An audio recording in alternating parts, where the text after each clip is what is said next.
So we have about an hour for today's conversation, and so what we'll do is really sort of start.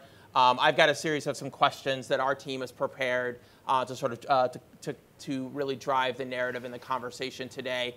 And then towards the end of the conversation, we'll leave about 20 minutes for questions from the audience. So there is a mic there, so we'll ask that you sort of queue up at the mic and sort of be able to ask some questions.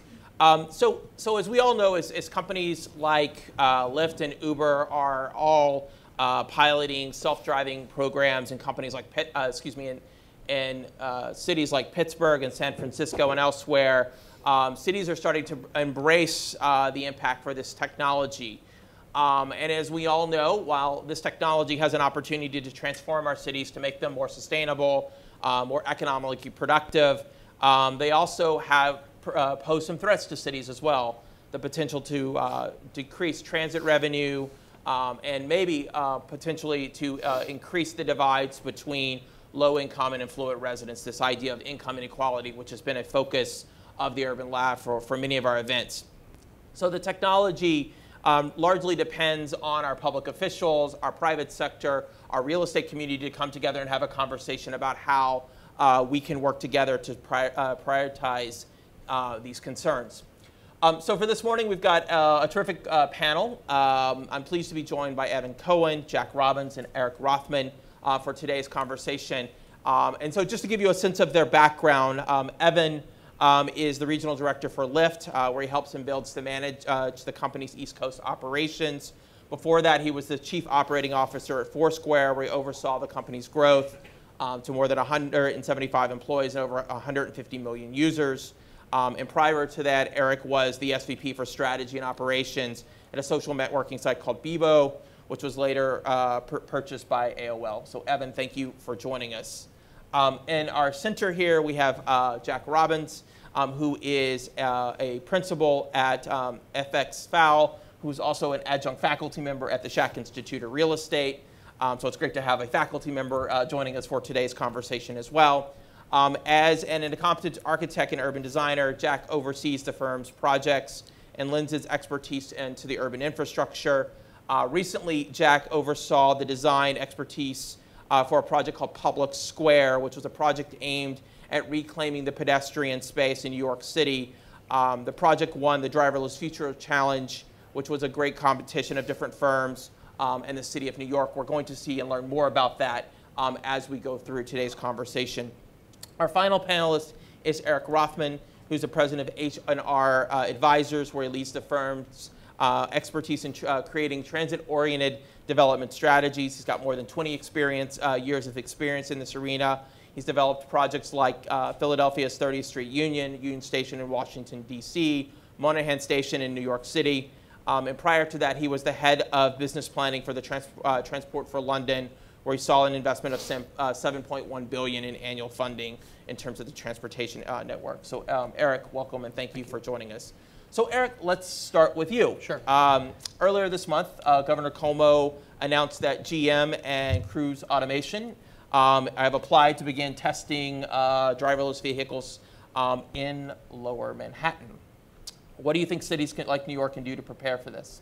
So we've spent a lot of time thinking about driverless cars and the impact that they'll have on cities, and I'll just sort of make a quick plug. You can download this at driverlessfuture.org. We created a policy roadmap for city leaders, and it's very exciting to see that driverless cars will be on the streets of Manhattan because part of the thesis behind our Driverless Future report is that driverless technology is already here. The vehicles are on the road, and people seeing them on the road makes it seem more real. And frankly, even the non-driverless, the traditional services that Lyft and Uber provide, in many ways are a prelude to what will happen in a driverless future. In our report, we really focus on 6 policy priorities that cities should start thinking about and adopting now. First is really around using data and technology, getting the best data that you can about trips, and starting to use technology like universal apps to enhance mobility planning. Secondly, that public transit, and particularly high-capacity public transit, has to be part of all cities' future, even with driverless cars. So prioritizing and modernizing is quite important. Third, we view it as inevitable that for cities to function in a driverless future, there needs to be some form of dynamic road pricing that's put in place.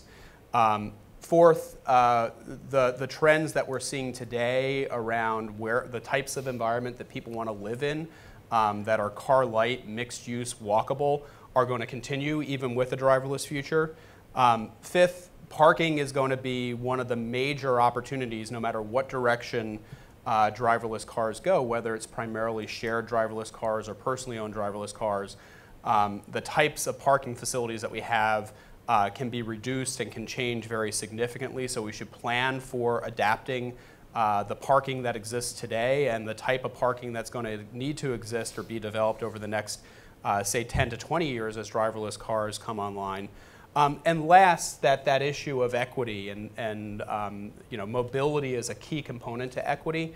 So ensuring that driverless cars are able to provide an equitable source of transportation in the future. And very much related to that, this is one of the few technological changes where you can actually predict in the future what impact this is going to have on jobs, as opposed to sort of tracing back, what was it that happened with other forms of automation. There are approximately 4 million people who are employed as drivers in the US, and planning for a transition of those roles and the people who fill those roles to make sure that they have an opportunity to engage in the economy. And New York is a particularly important place. So as we start to see these vehicles on the streets of Manhattan, I hope that everybody will be thinking about these 6 priorities that we've identified, the jobs that may be affected by it, and the like. So are there some cities that benefit potentially from this technology more than others? I think it's going to have a major impact on all cities. The city that I'm most fascinated with in terms of having the real opportunity to benefit from the technology is Los Angeles, where I spend quite a lot of time. It's a dense urban environment. It's obviously a city that one of the first things that comes to mind are cars and congestion. They are also investing $120 billion over the next 30 years in high capacity transit corridors. So the opportunity to plan for driverless cars as part of the overall mobility network for Los Angeles that includes those transit corridors is one where I think that they have a particular opportunity to really change the way that people engage with the city. They'll be important in New York, but I expect that in New York, to the extent that 2/3 or so people use mass transit today, even though you've seen some changes at the margin with transportation networking companies like Uber and Lyft cutting into some of the public transit, that particularly Manhattan-oriented trips will be largely similar in the future as they are today. So Evan, speaking of Lyft, so driverless cars obviously have an opportunity to reduce the amount of car dependency, but it also still encourages presence of cars on the road. And one of the thoughts with ride sharing was that we would reduce the amount of congestion in some places. That hasn't for many cities been the case. In fact, cities like New York has seen an increase in some congestion perhaps. What role can ride sharing apps and companies like yours play in ensuring that driverless cars actually reduce congestion? Yeah, sure. Good morning, everyone. Thanks for inviting me. It's fun to be here. Excuse me. So yeah, I think both on the private sector side, companies like Lyft and Uber, as well as the technology itself, will facilitate a number of meta trends that will hopefully reduce congestion, or at least provide a countervailing momentum to potentially more congestion by reducing it in certain ways. And the main thing that we're excited about is facilitating ride sharing. So I know the term is sometimes used to refer to the whole on-demand car transportation category, but referring specifically to actually shared rides and multiple people in a sedan. It's an area of business, it's a product that we offer now at Lyft. We call it Lyft Line. Uber has a carpooling service, they call it Uber Pool. Via, of course, is another player in the New York space. They're only about shared rides. And so to the extent that we can help facilitate and push people into not just having a solo ride in a car, but sharing with one or two or three or four others, we will have a very net beneficial impact, we think, on the system in terms of cars on the road and congestion. We have a fairly high proportion of our rides today using Lyft Line, and I think Uber as well has a high proportion of their rides in shared rides, but it's the beginning, not the middle or the end of that transition. In other words, I think our shared ride product as an industry, I won't be too self-deprecating, but as an industry, this product is pretty wonky. It's confusing to consumers. Drivers don't always like it. And we haven't done a great job as an industry yet building a very fluid, natural in-app experience to get people to share their rides. So I think that'll change and evolve over time. Just to give one simple example, one of the issues with shared rides is you have an anxiety about, well, if I'm going to share this ride, does that mean I'm going to be 20 minutes delayed, 30 minutes delayed, and getting to my ultimate destination? Up until a few months ago, we didn't really tell you in the app. Like, you could order a Lyft Line or an Uber Pool, and you just kind of crossed your fingers and hoped you wouldn't get waylaid too far out of your route. This is very simple, but both companies now do like an estimated time of arrival to your eventual stop. So we tell you, hey, if you're going to do a Lyft Line or if you're going to do an Uber Pool, you'll get there between 25 and 30 minutes. So we'll give you a commitment to when you'll get to the destination. So even a simple product feature like that are the kind of things that will facilitate shared rides and hopefully reduce congestion. Another point I think is interesting in the suburban environment, with AV especially, that was part of your question, our vision for AV on-demand services is that they'll be extremely affordable and reliable and ubiquitous. And so to the extent that we can deliver on that vision throughout the tri-state area, I think we'll see more folks using our services to quickly and easily and dependably get to their local commuter train station. So the last mile, first mile solution, autonomous vehicles can play a really important role in that. Hopefully making it even easier for suburban commuters to do that little jaunt to the nearby commuter train station instead of driving all the way into the city. So that's another dynamic that I think will potentially reduce congestion. The last thing I'll say, in terms of autonomous, this doesn't really have to do with Lyft and Uber, but in terms of the technology, there are a lot of things that will help congestion because human drivers will be less prevalent on the road than automated drivers. And human drivers make a lot of inefficient decisions on the road. We all rubberneck when there's an accident on the highway in this incredibly inefficient way that just to pause for 5 seconds to watch the accident creates a 4-mile ripple of traffic. That'll go away with autonomous vehicles. More efficient, you're not going to get stuck in the box trying to steal a left turn. If you're an autonomous car, you're going to follow the rules more in a more likely, more common scenario. So many of those kind of technology improvements with autonomous will make the system more efficient and hopefully reduce congestion. So Jack, a question for you as we think about this from a design standpoint. How do we see driverless cars being sort of integrated into the public square, both in sort of a public design perspective, but also thinking about, in a separate question, is sort of how do we integrate it as well with sort of the use of public transit, perhaps? Well, I come at this issue from a kind of design point of view and a public space point of view. I'm not a car person and I'm not a technology person.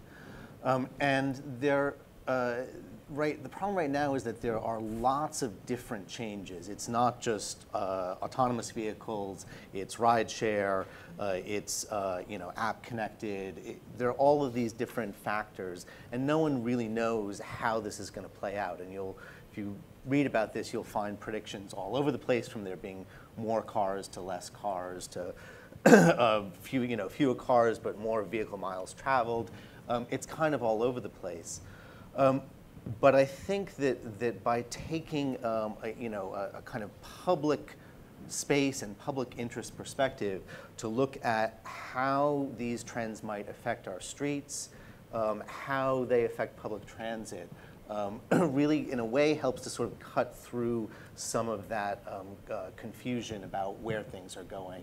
And I think we really need to be setting our priorities for those things, because I think there's a real risk that automated vehicles are going to eat into public transit and really kill that. I think that the tack that we've taken is to look at the street, and in all of these different scenarios, whether there are more cars or fewer cars, one thing that's fairly certain is there's much less need for on-street parking. And if you think about a sort of typical street that's got, a lane of parking on either side and then, 2, 3, 4 lanes in the middle, that's a significant amount of our publicly owned territory that can be converted to something else. Now, those cars in the sort of nightmare scenario, someone instead of parking their car on the street just sends their car circulating around and around and adding to the congestion. In a slightly more favorable scenario, the car is sent to some remote garage or some underground garage or something where they're parked very densely because they're all automated.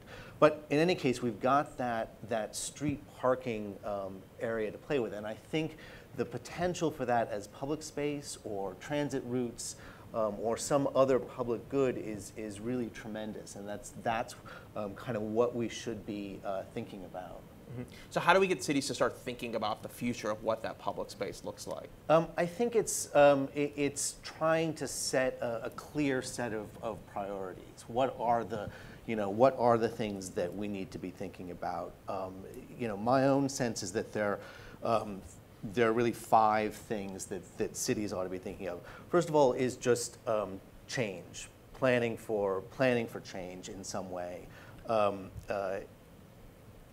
Mark Twain said that predictions are difficult, especially about the future.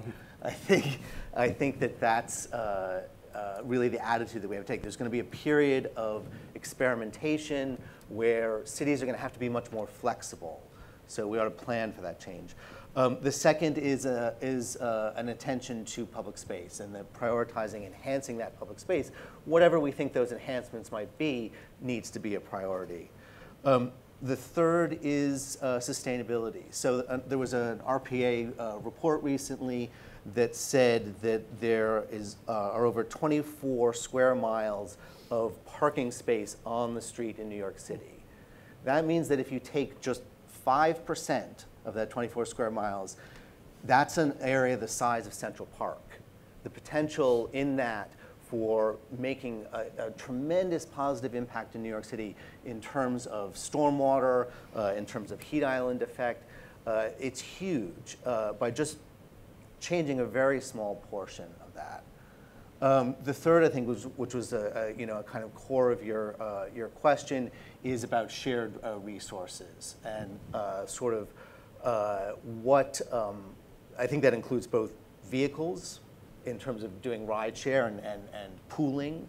I think it includes public transit, and I think it includes the street, which is the ultimate kind of shared resource. And lastly, I would say that it's going to be some kind of public-private partnership, and we need to just know that from the get-go. The streets have always been the place where public and private have come together. They're publicly owned streets used for private functions, whether it's parking, transportation, where the private property defines the edge of the street. This is the interaction that we need to pay attention to. So Eric, one of the key concerns, as you know, is this idea that the demand for public transportation could decrease with autonomous vehicles. What are your thoughts on that? How do we encourage the public to still rely on taking public transportation and sort of integrate this sort of seamlessly together? Sure. I don't mean to give like the classic Clinton-esque legal answer, but what is public transportation? And to me, public transportation is a service that's available to the public to take. So I think it's important first to think that as it exists today, taxis and to a greater rather than lesser extent, services like Uber and Lyft and Via are actually a form of public transportation. Sure. But I think you're talking about traditional. You're talking about traditional mass transit. It's getting cute this morning. I'm not right. And it's more than getting cute because as Evan said, and as I think very much in a driverless future, that taking a shared ride, whether that's a first or last mile service that Uber or Lyft can and do provide today, or that shared driverless cars or driverless shuttles might be able to provide in the future as a feeder source to high capacity mass transit is quite important. With all that said, traditional public transportation services in the US are dominated by the 40-foot, 60-passenger bus with a unionized driver providing the service. And in many, many places, the dominant cost of providing that service, and therefore the driver to what kind of service is provided where, is related to the cost of labor for that bus. So we need to start thinking now about changing that model, and driverless technology, again, very important issue of the labor that provides the service and providing a transition strategy for them. But driverless technology will enable us to get beyond that template of a 40-foot bus, in many places often carrying 5 people on average, when service is only provided once or twice an hour. That's horrible service. And the reason why it costs a lot and nobody takes it is because it's really, really difficult for the public to provide that service. Driverless technology will enable us to have different templates. You could have an 8-passenger shuttle, a 15-passenger shuttle, a 20-passenger shuttle, and you could have a 60-passenger or larger driverless bus that provides much better service to the customer.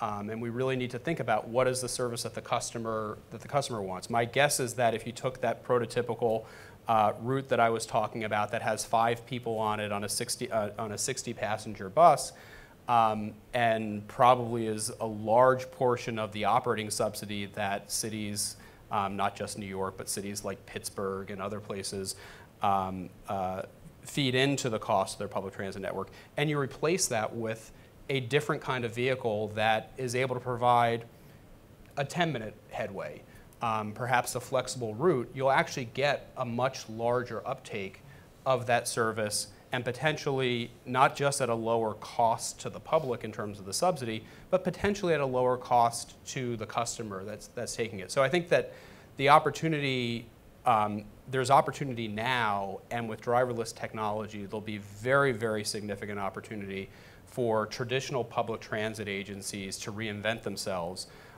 hopefully proactively. Those that don't do it proactively are going to face very, very challenging times as they see their ridership go away and go down and down and down, and say, why is it that these private services that, as I said earlier, are providing public transportation are eating us for lunch? So as you scan across the country today, are there transportation agencies particularly or that you would point to that are saying, that are looking at these opportunities in driverless technology to say this is a way for us to reinvent ourselves or think about how we provide better services to the public?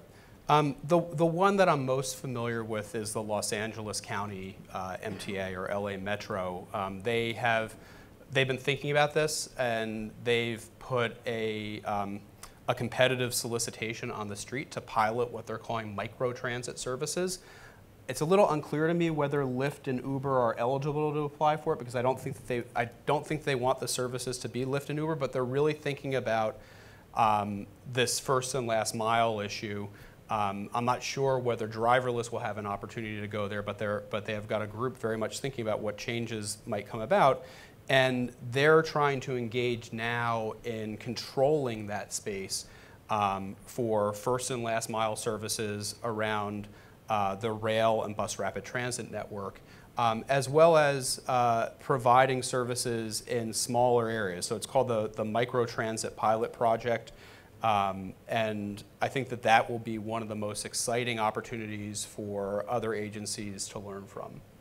So Evan, as we know that innovation tends to breed sometimes inequality. I've written a lot about that. My colleagues have written some things about that. As we look at sort of technology, particularly with driverless cars, and look at particularly the ride-sharing apps like Lyft and Uber, for instance, how do we ensure that this technology, as well as these ride-sharing organizations, don't sort of forget disadvantaged areas? How do we ensure this technology gets pushed into distressed urban cores or suburban areas that are seeing disinvestment, for instance? Yeah, sure. Actually, before I answer that, I would want to comment on Eric's point, because I think it's really interesting. Just from our perspective, I'm not sure what happens in the hallways of Uber, but but we talk all the time, in terms of our company's vision about not at all replacing or substituting for public transit, but attacking car ownership. So, and that's where we make all of our strategic plans and all of our marketing, all our growth plans, and all of our vision is around like how can we get people out of like these big expensive pieces of metal that sit at the curbside or in the parking lot or in their home 95% of the time underutilized or not utilized, and get them into shared rides and get them into on-demand cars.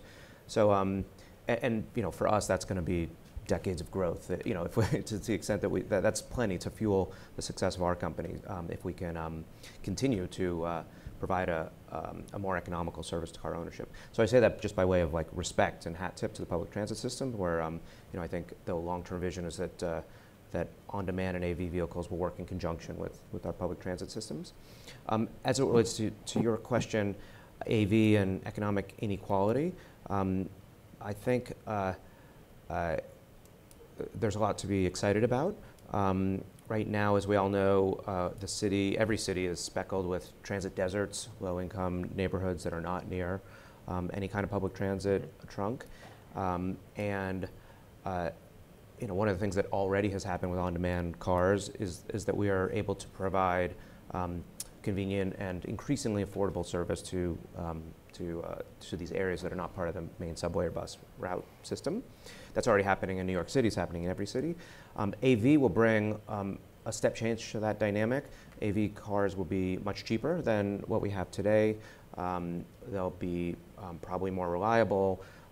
They won't have in fact, let me put it another way. They can be programmed to go spend time in lower income neighborhoods. Right now, we work with our driver community. They're independent contractors, and they'll drive for Lyft or they'll drive for Uber. They'll kind of come and go on our platform, and they choose kind of where they want to go a little bit. So there's all sorts of dynamics that happen there that perhaps don't service under privileged neighborhoods as much as we would want. In a world of AV, it's actually pretty easy, or it's very easy conceptually to program and distribute the autonomous vehicles into wider swaths of neighborhoods.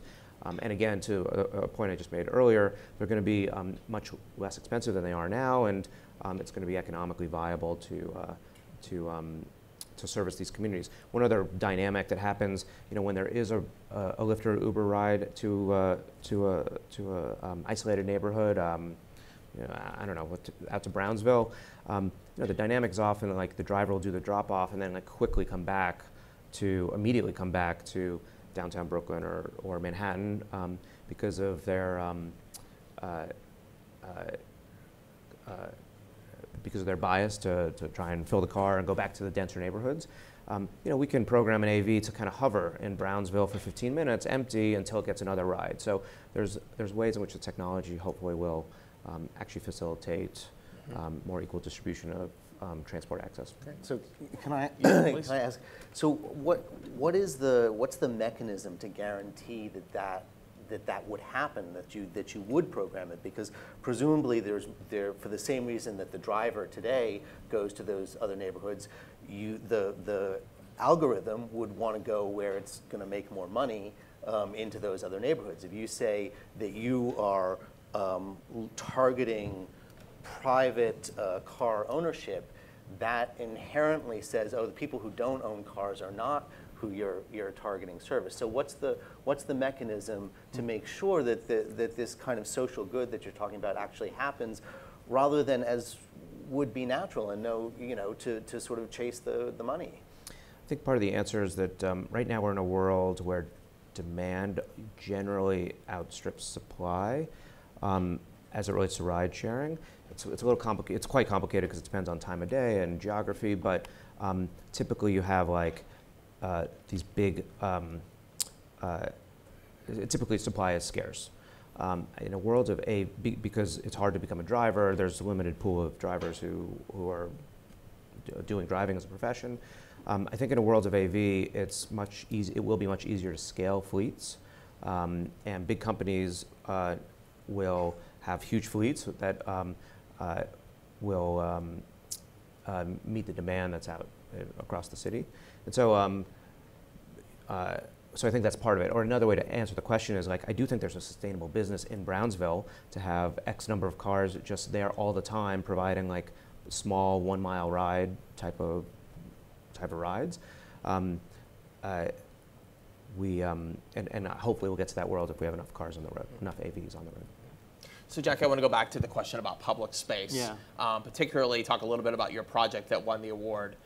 We have the video for that project, which we're going to show here in a second. Do you want to set that video up for us? Tell us a little bit about that project, what you were tasked with do, and then we'll watch the video. So this was a competition that was where the city was one of the sponsors that asked the question, how should New York City respond to driverless vehicles? What can the city be thinking about doing? And asked for design solutions.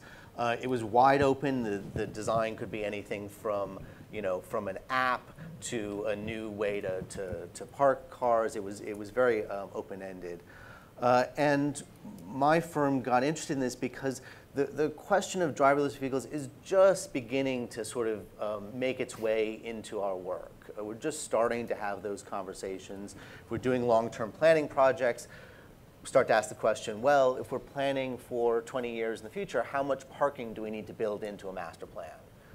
We don't know. Building a building, like, okay, building all of this structured parking at huge expense, are we really going to need that in 20 years? I don't think anyone's come up with the answers, but it caused us to be interested in the issue, and we took advantage of this competition as a way to kind of think through the issues. As we started to brainstorm, we came up with lots of different ideas, all of which had to do with sort of reclaiming the parking space. So we started to focus in on that, and as I suggested earlier, started to focus in really on street parking and what could you do with that on-street parking, and how could you reclaim that for other uses. Great. Let's watch the video.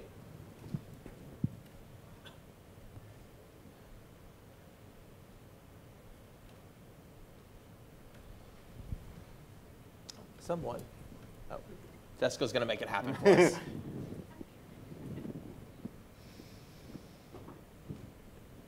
And I should say that Eric was one of the initial jurors for this competition, so he saw many more of the entries than I have. Today, most cars spend the vast majority of their time not driving, but parked. In the future, space that was once used for cars will become available. But available for what?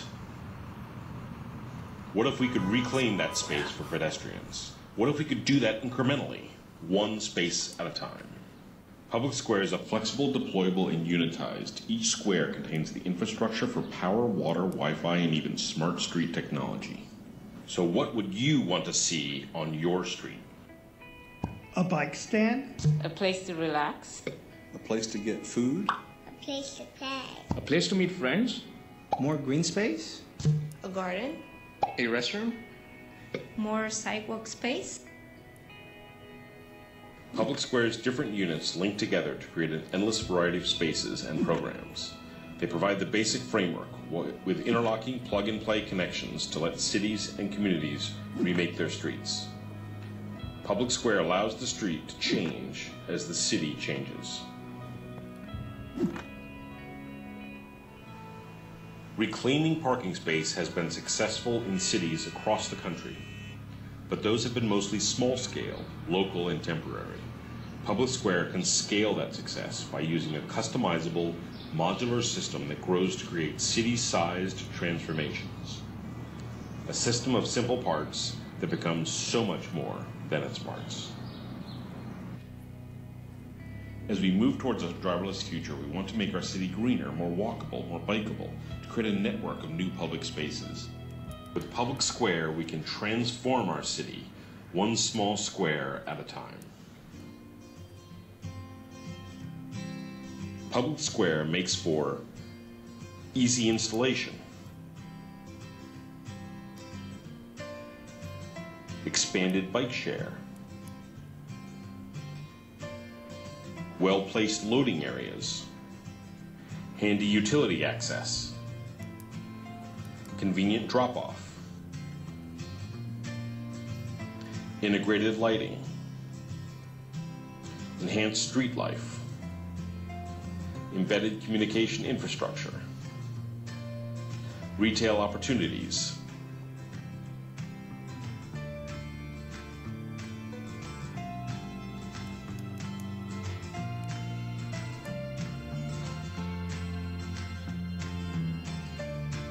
and a transformed public realm. Public Square gives communities a way to rethink their cities, to incrementally transform their streets, and to realize their own vision for a driverless future. Great.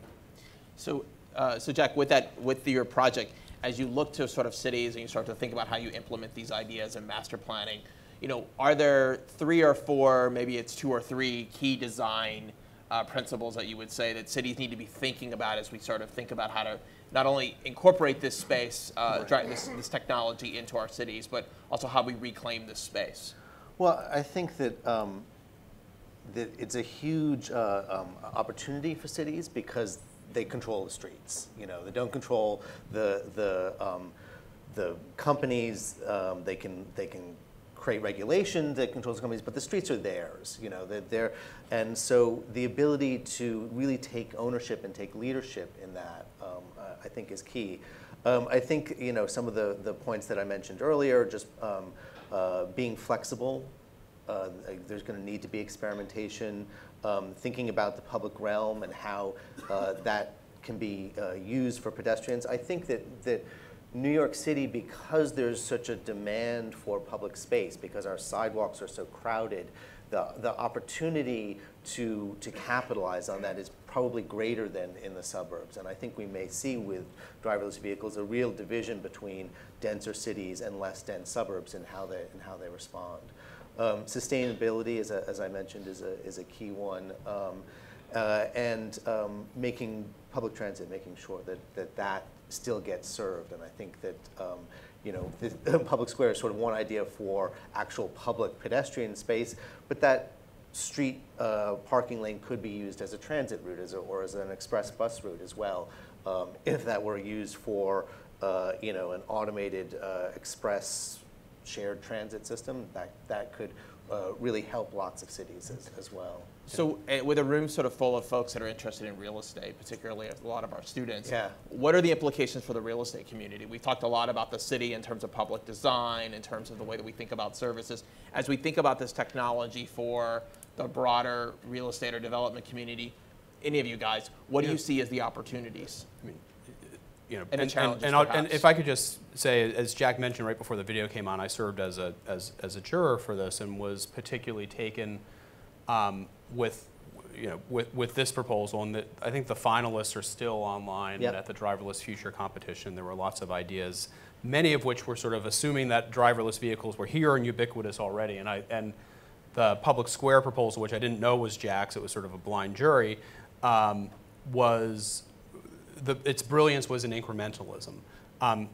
Getting to your question about the real estate community, at the time when we are able to change regulations to support a driverless future, including opportunities with parking, that's going to be one of the biggest opportunities, is reducing and potentially eliminating parking's adjacency from buildings. It would be very important to think about drop-off spaces rather than the adjacent accessory parking, which is not so much of a drag in Manhattan on cost. Most new buildings here don't have to provide parking, but everywhere outside of Manhattan. Yeah, they don't in Manhattan below 96th Street, but for the rest of the city, right. There are huge parking requirements. They're huge, and parking spaces, depending on where you are. I mean, the parking spaces can cost between $20,000 and $50,000 per space in a structure above ground, and below ground can cost anywhere from $40,000 to, we're seeing in the Bay Area, north of $100,000 per incremental space. And so if you think about an apartment building, for example, if you have to have underground parking in the Bay Area, that's adding $100,000 of cost per unit in your apartment. which is a cost that can be eliminated and help to promote affordability.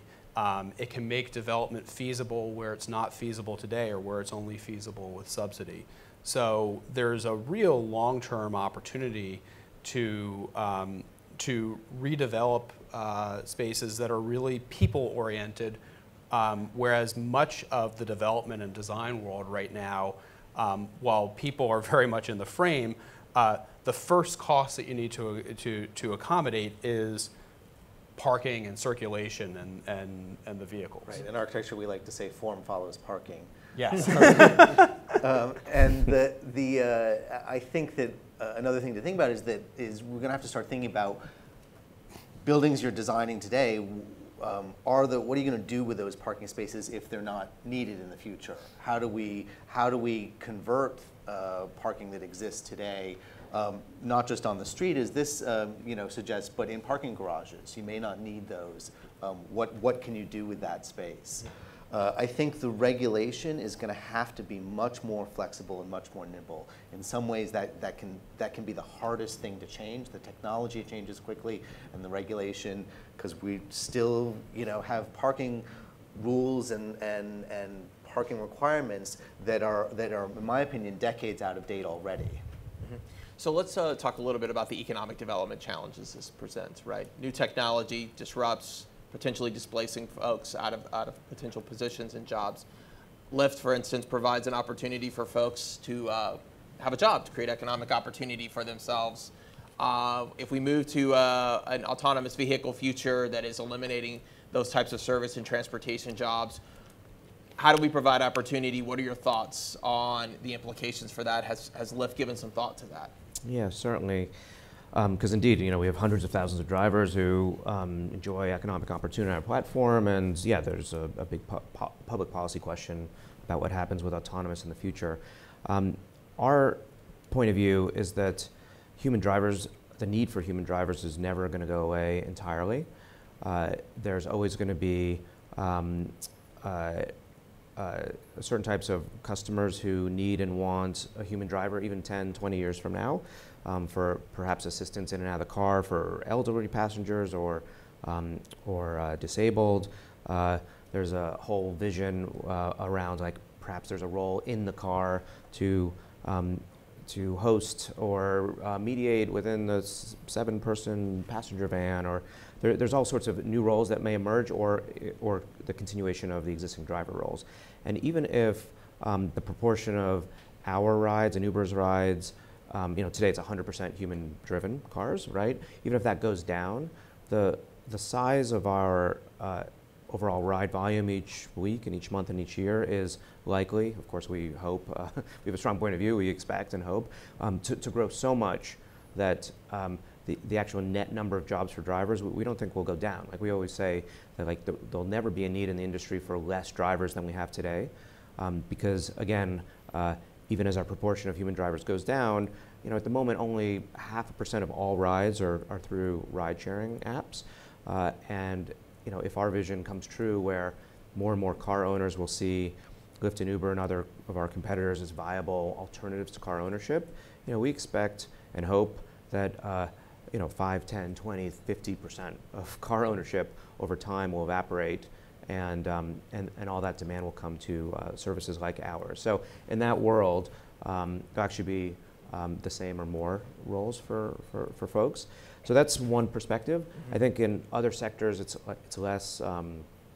The risks are even higher, like trucking specifically. We're not in the trucking business, but there are 3 or 4 million truckers in the United States. I think it's the biggest single job classification in the U.S. So, and that's a very predictable type of driving that is very susceptible to automation. So that's going to be, I think, a bigger social shock. Mm-hmm. And the answer there, as well as in the taxi and car sharing space, to the extent that people do get displaced, there's broad public policy. It's a broad public policy challenge, and education, job training, replacement, those programs will be important in the picture too. Eric, give some thoughts. Yeah, I guess I'm less optimistic than Evan is about the ability to preserve drivers, even if there's a corporate philosophy at places like Lyft that that will be there. That I think that we do need to prepare ourselves for a great transition that may happen much more rapidly than any of us expect. In the logistics space, among passenger drivers like taxis and Uber and Lyft, and in the public transportation world. And I think that there will be, as Evan says, some, and my expectation is that it'll probably be less than a 50% share of transition of roles that were previously drivers to some kind of customer service or hospitality or support type role. But we need to think, and Jack said, or Mark Twain said, that predictions are difficult, particularly about the future. At the same time that driving jobs are going to get lost to automation, there probably are a whole other series of classifications that I'm not thinking about right now. So when we think about workforce development and retraining, there's a great risk that those other jobs will also be reduced in the future due to automation. So I don't know what those jobs for the future are, but we really need to think about it. We need to think about the people who hold the jobs today, and there are different categories. So, union public transit workers, we're going to need to think about some kind of buyout and transition program.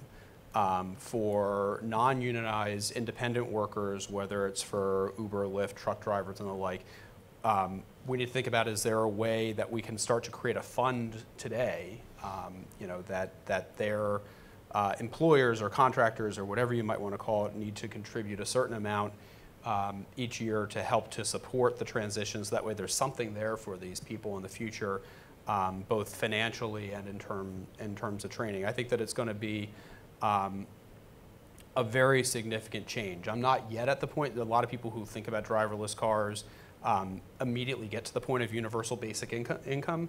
I'm not yet there, but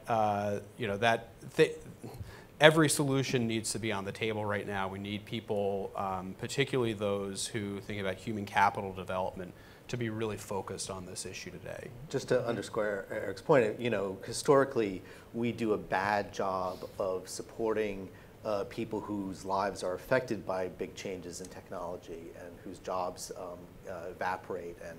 And I think it's something, whatever the future scenarios, we know that there are going to be some of these jobs, maybe a lot of these jobs lost, and we need to be thinking now about how to prepare for that, and how to help those people. I mean, those are the sort of angry middle class, and they're just going to get angrier. Right. So we're going to take some questions from the audience. If you'd like to queue up at the mic, feel free to come over to the mic here, and we'll take some questions. While we're sort of forming a line for questions, let's ask about the question of lost tax revenues, right? So sure. Governing suggests that the 25 largest city earns about 1.5 billion in tax citation revenue from tax citations a year. What happens if we reduce parking, the challenges of human error?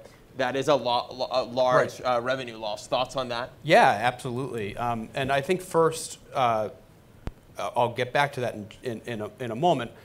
One of the things we didn't really talk about, and that relates to this issue of citations, is one of the reasons that we should all actually be excited about driverless technology is safety. And there are something like 40,000 people a year killed by traffic accidents, something like 90% of that due to human error, many more injured, lots of property damage. With driverless technology, when we get it right, and it will take us a while to get it right, but we will figure out a way to get it right or mostly right. There's going to be a huge societal gain in terms of health, in terms of reduction in property damage and the like. I don't feel that badly for them, but another form of disruption is going to be the insurance industry. Is going to have, it's going to have to think very creatively first about what it means to be there. But I think there'll be a lot less opportunity for them to make margins. On the issue of tax collections and the fiscal health of cities, Jack and I both talked about it. Jack, to a certain extent, the the real opportunity is right in front of our eyes in the 24 square miles of public streets. There are 6,000 miles of road network. It's 24 square miles of parking. Of parking, excuse me. Yeah, right. the streets so are even more, it's right? New York City DOT maintains 6,000 miles of road network. New York City DOT collects something like $0 from that today. And certainly isn't thinking about dynamic price, or isn't collecting any revenue from dynamic pricing, from pricing that can encourage regulation that gets cars out to places like Brownsville to make trips and the like. So the street network is a public utility for which the incremental cost is zero that we charge. Verizon, Spectrum Cable, the New York City, the water department don't charge zero for the use of their, and Con Ed don't charge zero for the use of the trunk networks that they have. So cities, including New York, but cities everywhere, really need to think about their road network as a public utility, and how is it that they can actually introduce utility-type pricing that takes into account congestion, that takes into account damage and use, sort of the damage use that heavy vehicles might cause, that takes into account policy goals such as how do we provide equitable access to mobility services. That's where the real opportunity is. That could probably, I don't know what the right pricing is, but $1.5 billion a year for 25 cities is not a number that gives me any pause if cities actually get out there and start to think about their road network as a public utility and charge for it. Okay, great. So we're going to take some questions from the audience. Classroom rules. Name, organization, and question. Not comment, not your opinion. These are questions for the panelists, just in a sense where we can get through everyone that's got questions. We'll start here. Hi, good morning. Albert Golson, Indo Brazilian Associates. We specialize in security issues. With respect to transportation deserts, as you mentioned, underserved communities, let's say specifically Brownsville, most municipalities aren't going to expand services there that might possibly be filled by driverless vehicles. Is there a counterintuitive perspective to this in which you have special pricing, either as, let's say, Brownsville, destination or origin, in which you have a significant discount for people in those communities so they can be able to use those vehicles to go to their jobs, to do their personal duties, which would in fact enhance your brand as well as its market share. Is that under consideration going forward? Go ahead.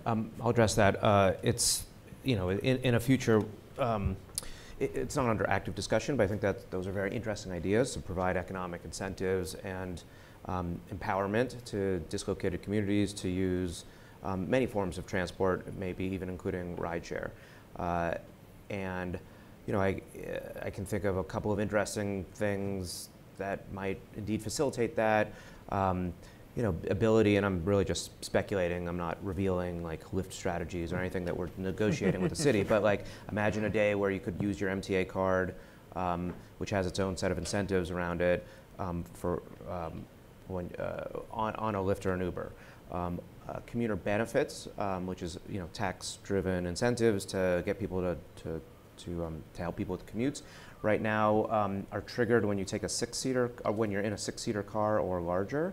Like that's a little bit out of sync with today's world. Like, what if low-income residents could get commuter benefits, pre-tax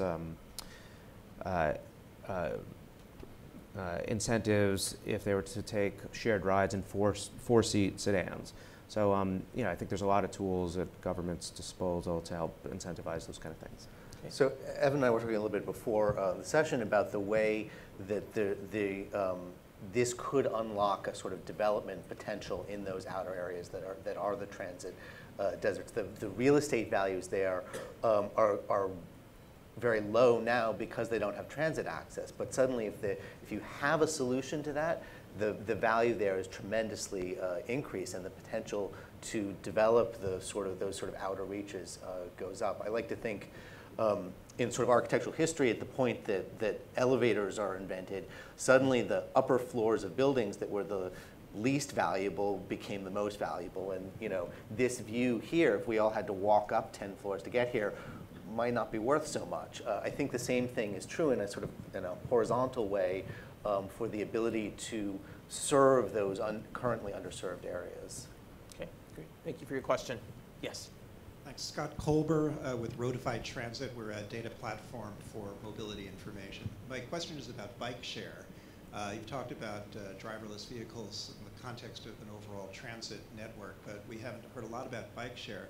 And I'm particularly interested in what you see as the potential impact of dockless bike share. Companies like Ofo, Mobike, Limebike, and others. The first two are huge Chinese companies that have entered the US market just this year in cities like Seattle and Washington, D.C. What do you see as the ability of dockless bike share to have an impact on real estate values and real estate development as part of a first mile, last mile solution? Great. Good question. Thoughts? Either one of you? I mean, I'm trying to get my head around the concept in in New York, and one of the things that's attractive about the docked bike share is that there's an obvious place that you put the bike at the end. So we do need to think about about how do you increase bike storage outside of the city bike docks, such that if you have dockless bike share, it doesn't create chaos on the sidewalks. It might be that Public Square could provide some ideas, like Public Square could provide additional space for it. I think that because dockless doesn't actually have a signal that it's sending to the real estate community in the way that a subway stop or a streetcar stop in other places, or even a city bike dock does. It's hard.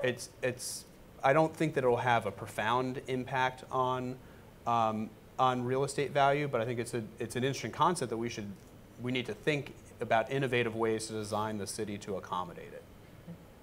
Do you have other comments? Yeah, I think the dockless system works very well in a sort of slightly more controlled environment, like a campus or something like that. I think it becomes much more challenging in a sort of as open-ended a place as New York City. I think it's definitely it's part of the experimentation that we need to be going through to see how that works. On the biking side, I personally am interested more in the electric bicycles, which I think are a kind of stealth revolution that's happening.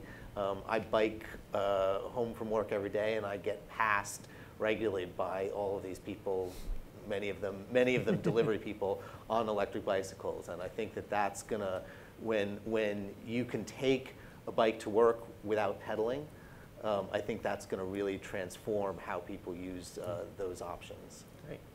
Thank you for your question. I'm Desmond McGowan. I run a consulting firm by the name of Ocean View Advisors. I'm also an instructor at the Shack Institute.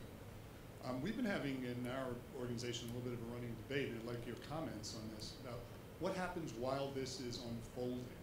And I see this as something that can really contribute to a further separation and division within the society, not just along economic, but also along geographic terms. Because this is definitely an urban, and in many of the discussions, it's an urban elite. So like in the urban areas, there are going to be a lot of people who are now only taking mass transit because they don't have a car and no other option for all the reasons you said and others. And they're not going to realistically have an option to it until it beats the 275 level. And that doesn't seem to be on the immediate horizon. And then there's a huge swath of the country that has, is not in the city. I know that 75% or more of people live in the cities, but a lot of those people are in parts of the world where they drive cars, they buy them as used cars, and they drive them for 10 or 15 years until they actually run out. So I imagine a world where the urban elites are doing one thing and they're going to have to contend with zombie cars, for lack of a better word, for a decade or more. So I don't know how much thought you've given on what happens to the social fabric as we actually roll this out. So thoughts on the transition time and what the implications for that? I think that new technologies like this tend to reinforce those social divides, and I think that part of that is natural and to be expected, and part of it is probably okay because as the Andres Dwani, the new urbanist architect, said, if you're going to experiment on the rich because they can afford to move away. I think we do have to be careful. That said, that this doesn't create a social divide that can't be bridged. And I think a lot of the conversation we've had here today really revolves around that. How do you serve underserved areas? How do you make sure that there isn't a huge labor force that's put out of work quite quickly? I think it's something we have to be very cognizant of, and I think it's something that government really needs to take the lead in making sure that this transition is as equitable as it can be, understanding that it's not going to be.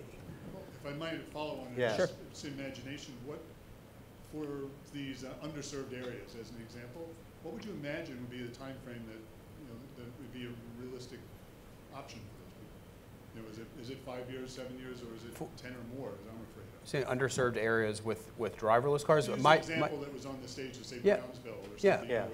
I mean, I think that the timeline for driverless cars and being fairly ubiquitous, at least in metropolitan areas, I would say is something like a 20-year horizon.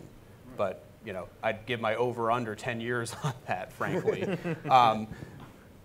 With all that said, and part of the reason why my firm got interested and produced this policy roadmap for city leaders, there are things that we're seeing today that we could actually put in place now. So regulating the road as a utility and using that as a way to encourage companies that exist today like Lyft and Uber and Via to provide service in Brownsville is almost like a reverse two-way surge, right? Today, you get the surge in the areas where you have the fewest drivers and the most passengers. What you might do is actually have some kind of cross-subsidization through a road pricing scheme where, or a congestion pricing scheme where customers in places like Brownsville might pay less for their trip, but the driver or the company that's providing that service receives more money.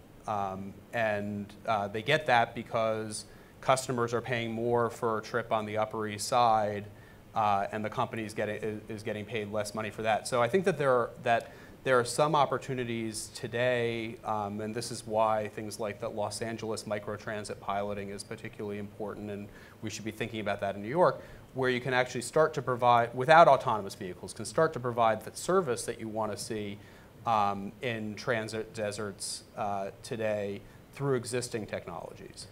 And there's an opportunity. This is really, Eric's area, but in terms of the increased real estate value by making those places transit accessible, I think there's a potential for some kind of revenue to sort of offset that cost from that as well. Also, one of the points in your original question was not expressing skepticism about when these types of transport services would be affordable to low-income neighborhoods. And I think that'll happen faster than we think when in an AV world. So in other words, I think the cost structure of managing a fleet of AVs, I think is going to be such, especially shared ride AVs, that it's realistic to hope for 275 rides within certain modest geographic boundaries. So I don't think it'll long term be a world where these services are unaffordable to low-income residents. I thought you were going to go, another interesting vector of the conversation, I thought this is where you were going to go, is what happens in the 5 or 10 or 20-year transition period when we have a hybrid system for ground transport, when half the cars are human-driven and half are autonomous, from a safety, coordination point of view. And what does that look like? And I don't know. I was about to say, and that's a really interesting question. I don't know what that's going to look like, because I think it's much easier to imagine and design and get excited about the world in 20 years, for sure. Let's be conservative. When 70% of the cars are autonomous, or maybe 100% based on regulation in certain congestion zones. It's going to be very interesting. I'll use that ambiguous chickening out phrase. How we get from here to there. Yeah, and I think that transition and that uncertainty just underscores the need to be really clear and articulate about what our priorities are, so that we can make decisions as changes in technology come up, as things shift and change. It's going to be shifting sands, and we really have to be clear on kind of where we want to go. Join me in thanking our panelists for today's conversation.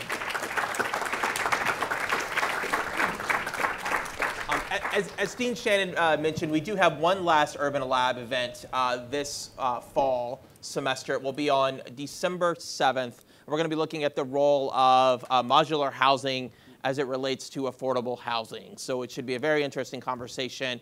It will be, again, December 12th from 9 to 11.